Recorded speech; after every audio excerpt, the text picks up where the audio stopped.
Usually, we would start this podcast with the most inspiring pump-up or rah-rah speech of the week, or a line that really made us laugh from one of the players or coaches. But there's no knock on wood if you're with me this week, and the show didn't have its usual Hard Knocks introduction either. But I could argue that Hard Knocks episode 4 of this season is the best and maybe the most important episode that the series has done in years.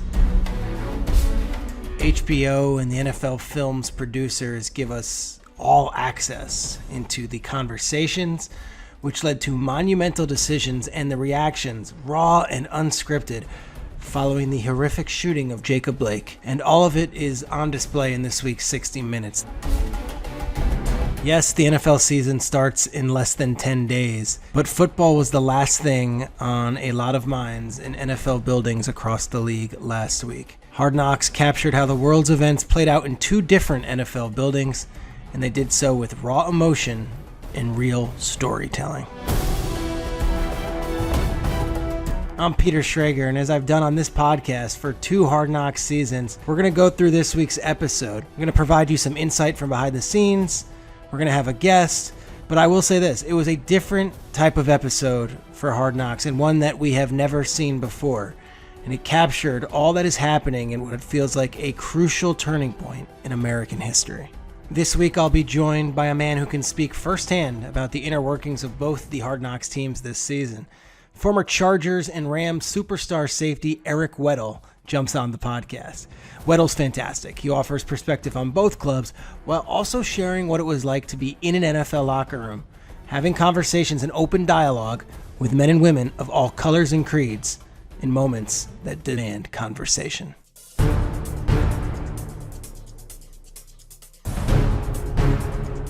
Off the field and in the locker room and on Zoom, the conversations that we get access to are simply amazing this week, and they're going on in both buildings. On the field, I was transfixed by the conversations involving Chargers rookie quarterback Justin Herbert early on in the show. And as we've detailed in the past 3 episodes, there's really no intention for Herbert to start at the quarterback position right away, but at some point, he's going to have to step up and he's going to have to speak up and be the face of the Los Angeles Chargers franchise. Soft-spoken, and as our guest from last week, Daniel Jeremiah, explained, in the big city of Los Angeles and away from his home of Eugene, Oregon for the first time in his entire life, Herbert's month of training camp has been a fascinating one to chart. We get to hear him chat with teammates and be in the huddle, and lastly, get coached up quite a bit by longtime NFL quarterbacks coach Pep Hamilton. If I ever mess something up in the huddle again, I'm going to take a step out, and I'm going to come in, and I'm going to go, Wada! Felt good, right? Yeah, better. Just got to get better every day. That's exactly right. Improve each day.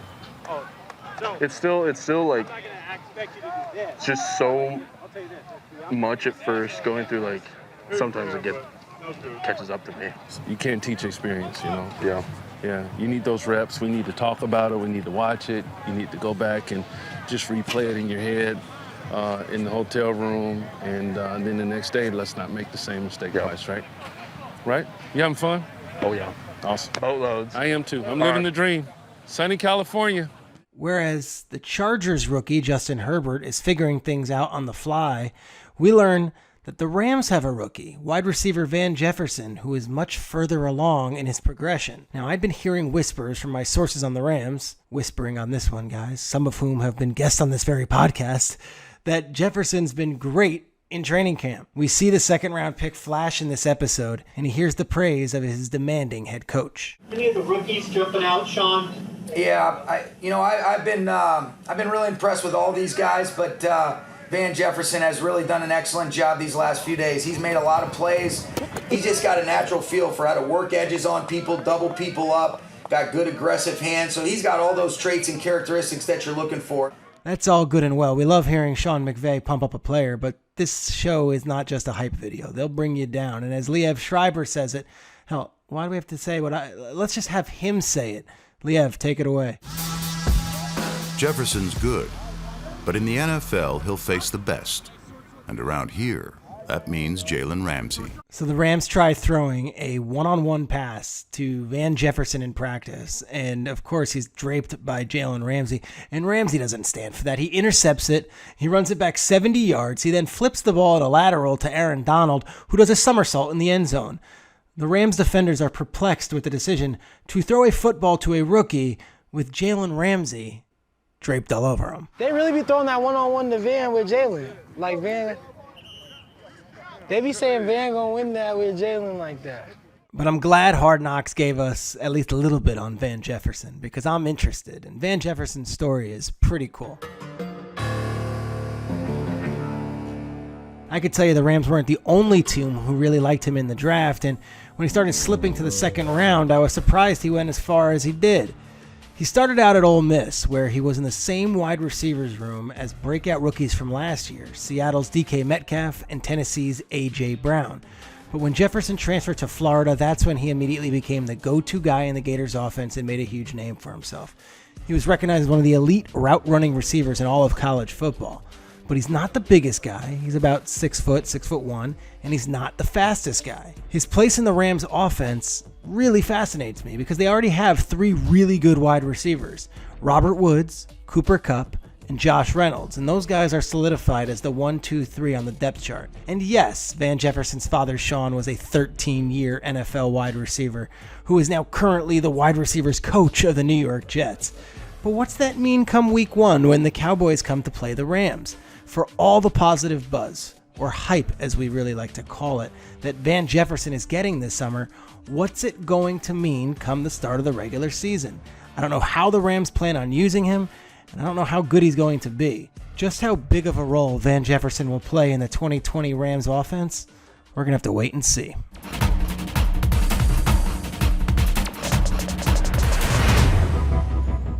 But as I said to start this podcast, the focus of the episode isn't on football. It's on the Jacob Blake shooting. And it's on the national conversation that has become relevant in every household in America on race relations in this country and police brutality. And this episode's about how the 2 NFL teams that are being featured reacted to the news. The cameras take us into Sean McVay's coach's office when longtime Rams PR chief Artis Twyman shows the video of the Jacob Blake shooting to the head coach. McVay asks Twyman, an African-American man, what he thinks when he sees the footage. And the conversation is chilling. Yeah, I mean, what do you think when you see that? You know what I think, truly, and I was talking to Nicole about it, I think more about the people this has happened to. There was no video. Yeah. You know what I mean?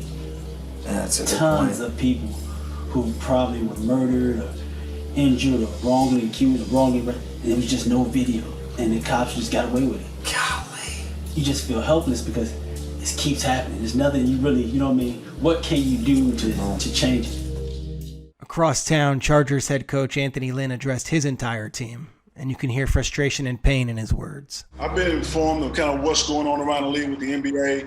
We've been in training camp doing our own thing. There's a lot going on in the world again. Unfreaking believable, but it is about the situation that went down in Wisconsin. There are some teams that, like the NBA right now, those guys that are playing playoff basketball games, they've walked away. You guys all know that by now, okay? I like the fact that they're making a powerful ass statement. I've talked with some of those guys, the head coach in that league as well.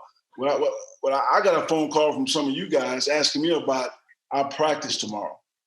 But I don't believe counseling a practice is going to make a difference. Got off the phone with the head coach that's counseling his practice, and because he don't know what to do. Well, what can I do? I said, well, get your ass out in the community and go do something with some people that can actually make change. As an organization, we're working with Liberty Hill in LA right now to change policies to end systemic racism. Get your ass out and vote to get the right people in the positions to have the same viewpoint that you have. That's one of the most important things that we can do.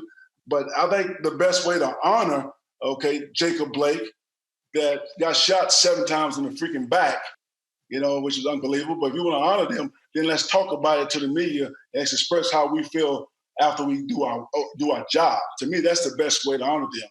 But if you guys told me, Coach, we don't feel like going out there tomorrow, I don't want your ass out there. I'm going to back you. Don't get me wrong. I'm going to back you 100%. But if you feel like that's what you want to do as a team or whatnot, you guys got to let me know this, okay? Because my headspace is we're going out there tomorrow to practice and get better.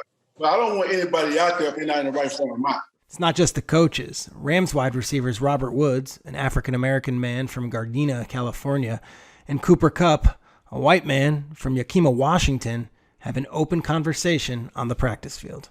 Don't let sports be around distract you from the bigger, more important piece here. Bill Russell said miss a game. Back in the 60s. Back in the 60s. 1961. Here's 1961. 60 years and we kind of still doing the same thing. Look, if you're not aware of what's going on by now, then you're just choosing not to. You're choosing not to have empathy for this. Obviously it's been changed, but it's still showing that it's a long process. That's the hardest part, is where do you start? Once you get that call to action, where does that go? Where does your time and energy, what field are you going to invest that in? Is it education? Is it about raising people up? Or is it about dealing with the people that are in power right now? That's the thing that's tough, is once you can figure out where you want to attack and make sure you're doing it the right way. I thought Rams running backs coach Thomas Brown was sensational in this episode. You see, Brown had a wonderful career as a college football player at the University of Georgia, but his greatest impact may be his ability to communicate now that he's an NFL running backs coach. His words to his young position group are powerful in this episode. I hope y'all understand the environment that's been created. I've never been anywhere before in my life. At any point playing, coaching, that we've had opportunities to be able to talk about that affects the black community exclusively. To be able to have a platform, you got a head coach that speaks about it, opens a platform for you, and tries to give you a voice. I think it's something you take advantage of, right? I coach my ass off coaching running backs. It's my job, what I do for a living. It is not who I am or what I represent, ultimately.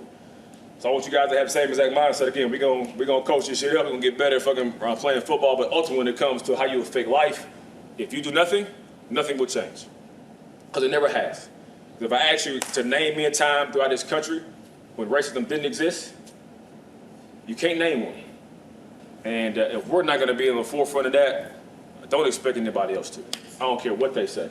If talking solved racism, we'd have ended that shit a long time ago. We've been talking about racism for a long ass time, right?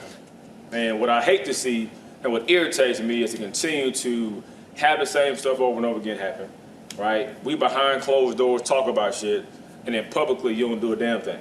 But in my opinion, if you care about your community, your nation of people, and the future, it's a fight that's worth having.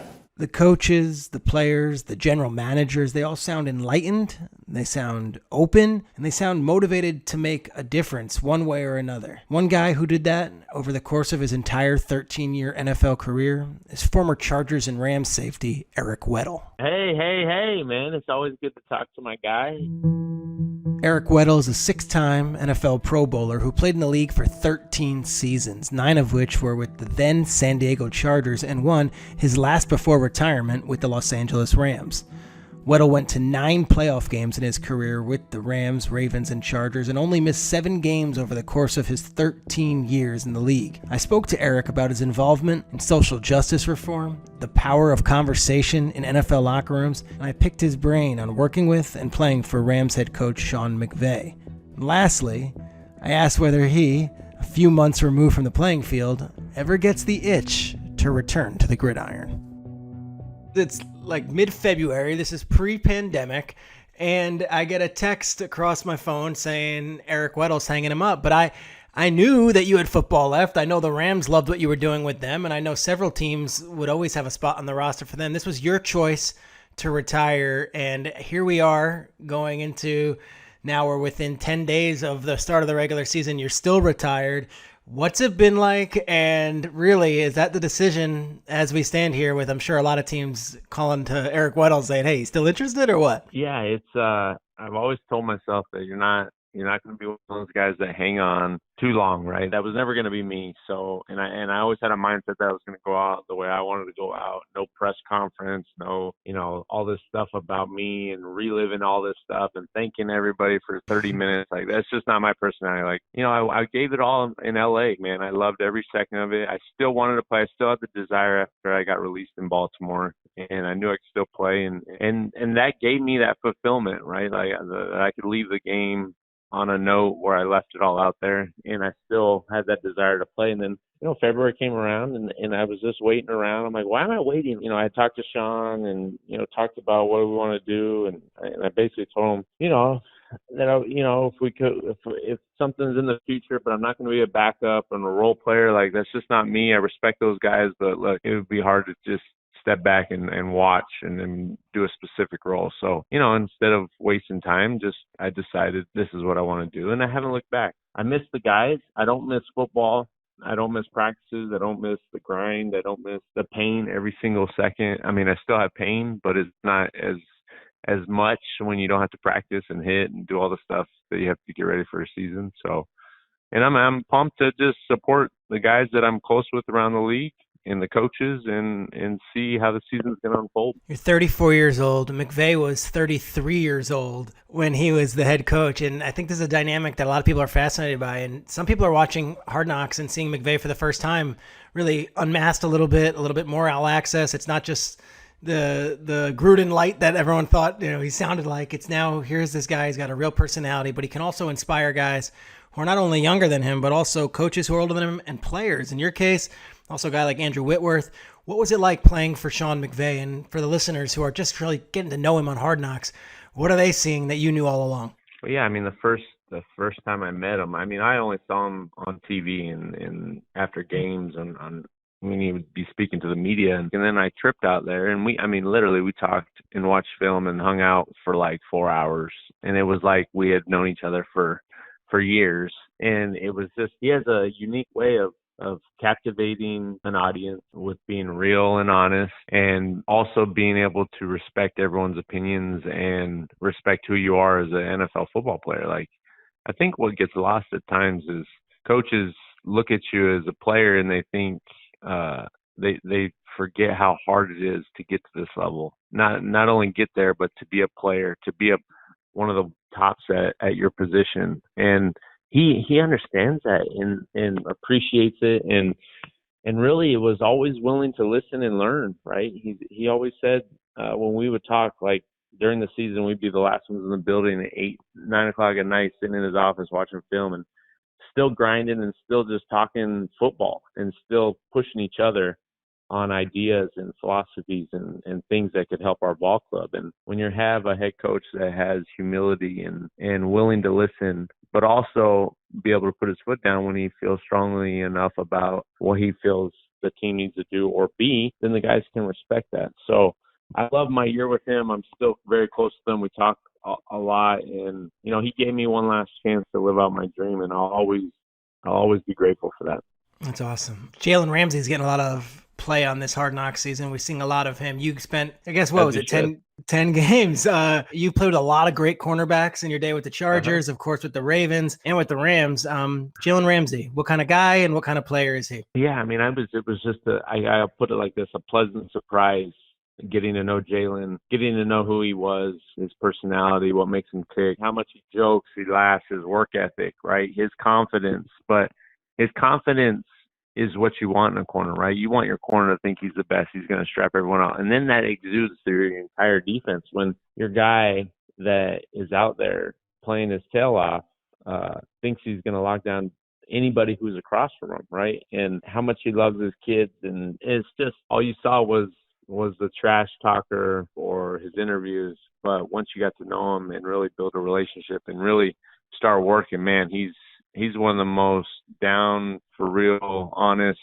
And we've talked over the off season, just his mindset and just staying in the moment. And it's tough. Like after my fourth year in San Diego, I had to play out that fourth year because of the new CBA and the future. They didn't want to extend guys. So I was in that situation, and you just control what you can control. And he's got a great mindset. He's ready to get back to the tops in the league of the respect and how he's played over the course of his career. He's healthy, and I look for him to have a dominant season for the Rams this year. How do you know Melvin Ingram so well? He's one of the big personalities of the league, and we're just getting to know him on this Hard Knocks. What do you know of Melvin, and I guess how have you seen him grow over the last few years? Oh my gosh, Mel! I mean, I was in San Diego when we drafted Melvin, and as he could attest, I was really hard on Melvin when he first got to our team for probably his first couple of years, because I saw how talented he was and how explosive and just how much he loved the game. He just didn't know the ins and outs of the league, and everyone comes from college and they're the guy and they think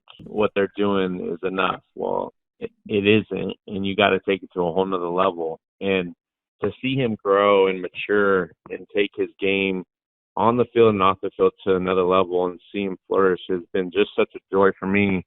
And there were times where we got in some heated arguments, and it was like kind of like a big brother, little brother relationship.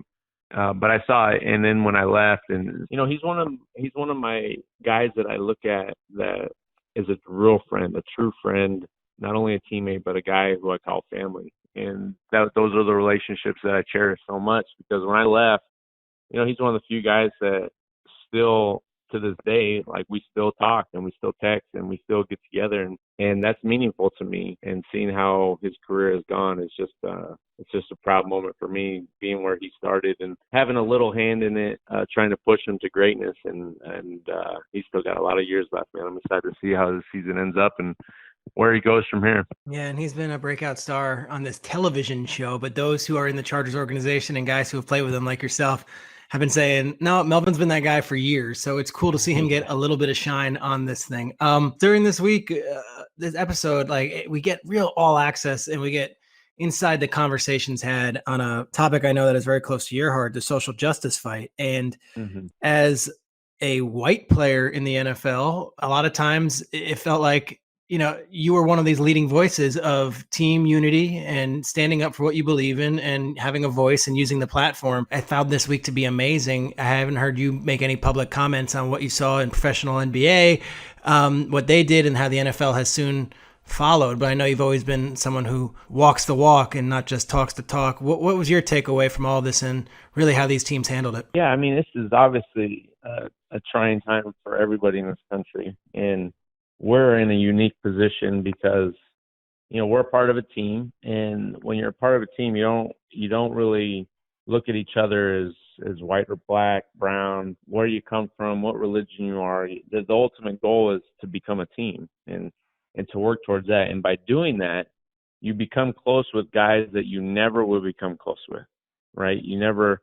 I grew up in Southern California. I have friends from every background. I have never experienced racism like some of my teammates have. And we would be late at night up talking, right? Talking about football, talking about games. And then it would lead to personal things, getting to know each other.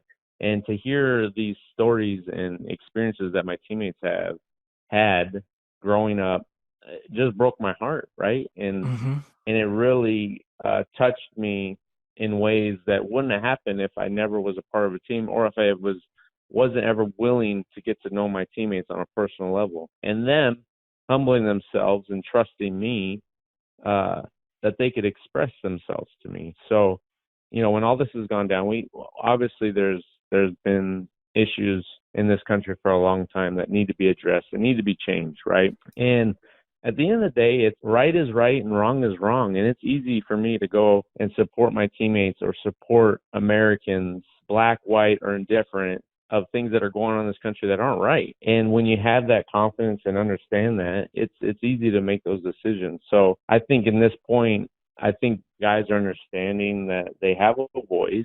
And at the end of the day, you stand on what you believe in. And you stand on what is right, and you hold your chest out, and you move forward through it. And I think this offseason has given guys that opportunity and that belief that they can do something, that they can make change, not just saying it, but going out and doing it, going to the cities, going to the police departments, actually having a plan to make change, right? So by doing so, change is going to happen. It's not going to happen overnight, but it's going to take everyone getting behind it. And everyone should agree that racism shouldn't happen, should never be a case. And ending racism should be a concern on everybody's minds.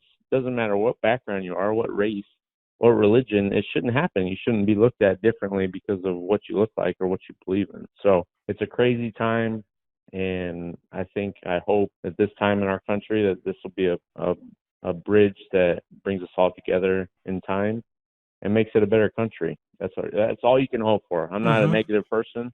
I'm not a pessimistic. I think always about the future. I think about the good in people, and I try not to judge. No one's perfect. I've made many mistakes in my life, but if you always try to look for good and try to serve and try to help instead of the latter, then good things are going to happen. I've seen it and may not always be the case, but you can't always judge a book by its cover. And I think a lot of times in a lot of these instances, that's what's happened. And, people have lost their lives, and that is the devastating part of it. So, change is going to happen.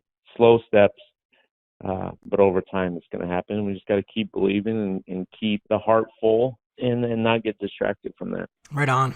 Right on. That's powerful words. In closing, here you are, this Chargers legend, a guy who's got experience with the Rams. Obviously, the Ravens fans love you as well for all you brought to them. This is the weirdest NFL season I can remember. I've been covering the league for quite some time, and you're going to be, from what it seems like, it doesn't seem like you're coming back to the game as of right now. You're going to be watching from your couch or from the sidelines or from your kids' sidelines as they're playing sports. How are you approaching this year watching from afar? And this is the first time in your life, I think probably since you were in elementary school, you won't be suiting up for football on Saturdays or Sundays. How are you handling the post-retirement Eric Weddle part of your life? Yeah, I mean, that's a great question. And I've tried to, it's hard to explain at times, right? Like for 13 years in the NFL and even 4 years in college, every day the purpose and the thought was, what do I got to get done so I'm ready for the season, right? In the off season, I got to do this, and this before we can even do stuff as a family. I got to do this, and this. If we go on vacation, I got to make sure that I'm able to run on. Is there a field? Is there a gym? Yep. That's always on my mind. And then during season, my family takes a back seat. Well, now all that's gone, and there have been some rough days where you feel just empty inside. The purpose, the fulfillment, the direction. What are you doing? What are you doing with your life? And there have been a couple, some days where I feel that way, and most days I feel fine and taking my energy and efforts with my kids and their sports. And, I was in line to be the new head coach of my son's 12U Pop Warner tackle team, right? It was going to be great. We're going to build a dynasty when the football season's happening. So I don't really care. I won't miss it. And then boom, that gets taken away from us and the season gets canceled. Now I'm like, what am I going to do now? But, it's going to be a transition. I mean, it's not easy. And anyone that says it's an easy transition, I think is fooling themselves. Because when you do something for so long and you're so mentally driven and focused on that, and that's gone now. So now you have to, that competitiveness, the energy, the passion, like you have to take that in other avenues of your life to have fulfillment. So I just try to take it to my kids and my wife and serving and being there for friends and family. And it's never going to be perfect, but I try and it's a work in progress, needless to say, but I'm happy. I'm healthy other than the aches and pains that you get from playing for so long, but I'm happy where I'm at and to be able to be home, especially in this time, for my kids and have that stability and them knowing that I'm not going to be going anywhere. It's been a huge blessing in our lives to maneuver and manage this situation, and we'll be better from it. Well, the affection I have for you and what an honor it was to watch you play. And I think a lot of us in the media are going to miss having your voice out there. I already do, but I do appreciate you joining the podcast to talk about at least some of this stuff. And I think you opened a lot of people's eyes and throughout your playing career, and your eloquence today goes recognized. Just fantastic stuff. Eric Weddle, thank you for joining the podcast. Always, man. Thanks for having me on. And, it's always a joy to talk to friends and colleagues across the league. And especially a guy like you, man. You've always been my guy, and very real, honest, and guys respect that around the league. So never change, my friend. Let's keep it going. All right, enjoy the season this year. I'm sure I'll be texting you throughout. And come week 3, if you're suiting up for one of these teams, I won't hold it against you. It's fine. I understand. I'll shoot you a text on the side before it happens. Appreciate that. I'll take any scoop you got. There you go. All right, buddy. The episode's final scene is why this show exists. At its core, Hard Knocks is about access, and to see the actual conversations that were had, not just the end result of them, before the Chargers players decided to cancel their scrimmage at SoFi Stadium last week and to use the day to make their voices heard on social justice instead, is revelatory. We see Tyrod Taylor be a vocal leader. We see Anthony Lynn empower his players. And we see a unified group of men make a decision that showed they're more than merely tackle football players.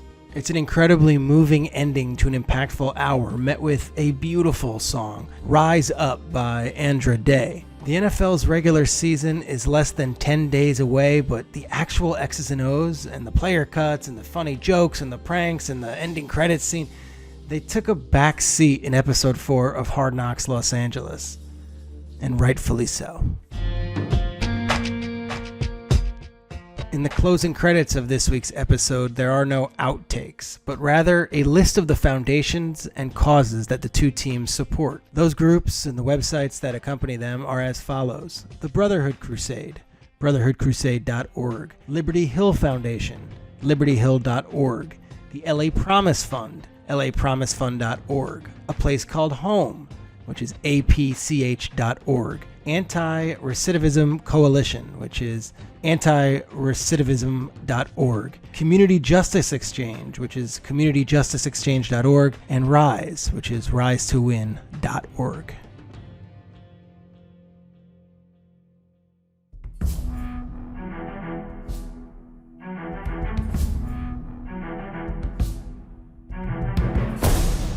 And that's it for this week's episode of the Hard Knocks podcast. Thank you to Eric Weddle for joining us and offering great insight.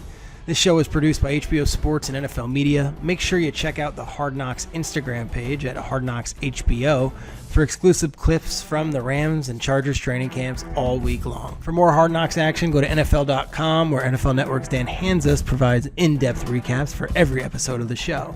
And if you want to follow the Rams, the Chargers, and the rest of the NFL this season, make sure to subscribe to the Around the NFL and Move the Stick podcasts, which are on Apple Podcasts or wherever you get your podcasts. And as always, we want to hear from you. Tweet me at pschrags, that's PSCHRAGS. Let me know what you want to learn more about, or who you'd like to hear from, or who you'd like to see as a guest on the show. I'm your host, Peter Schrager. Make sure to watch episode 5, the final episode of Hard Knocks, next Tuesday at 10 p.m. Eastern on HBO, and to stream it on HBO Max. You can find the Hard Knocks podcast on Apple Podcasts, Spotify, Stitcher, HBO Max, or wherever you listen to your podcasts. Don't forget to subscribe, rate, and review. And if you'd like more information on the subjects tackled on the show this week, go to hbo.com/hardknocks for the list of resources and organizations fighting for racial justice that has been compiled by the NFL, the Rams, the Chargers, and HBO. We'll be back with a new episode next week. Thank you so much for listening.